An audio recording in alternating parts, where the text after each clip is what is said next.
If you look in the middle of chapter 9, beginning at verse 15 in this week's Parsha, you see something very interesting. We're told multiple times that the children of Israel journeyed through the Word of God and encamped through the Word of God.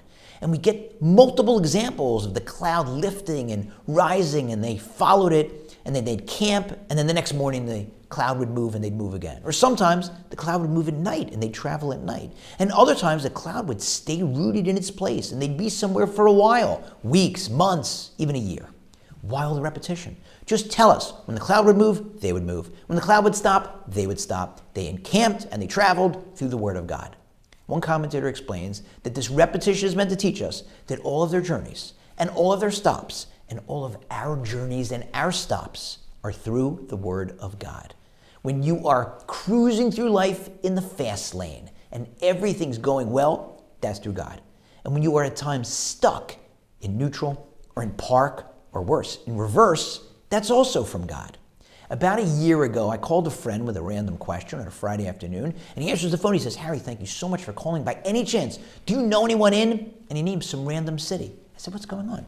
He said, "We were flying home. There was bad weather. We were circling. Captain announced we're low on fuel. We have to find another airport. We just landed in this other airport. I'm here with my wife. We might get stuck here. I don't know anybody in the city." I said, "Guess what? I have a friend there. I'm going to text you his name and number." And I reached out to that friend, told him to look out for the call. Sure enough, he and his wife did get stuck there, and they spent Shabbos at my other friend's home.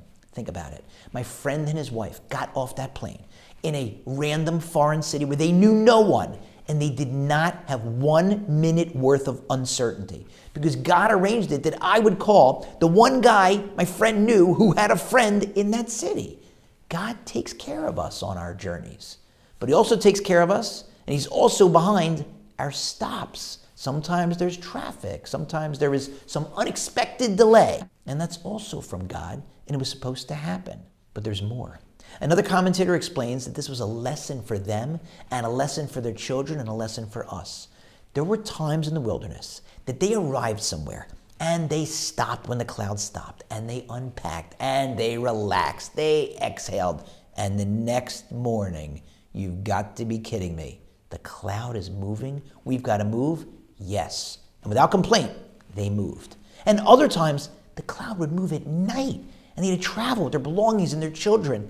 Very difficult journey. No complaints. They would travel at night. And other times, they'd be somewhere a really long time, like we're ready to go. Maybe the cloud can move, but the cloud wasn't moving.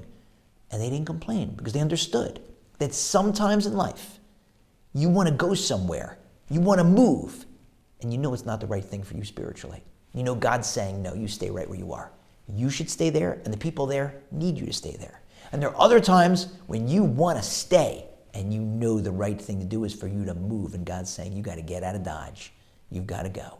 All of our journeys and all of our stops, our encampments, should always be for God through the Word of God.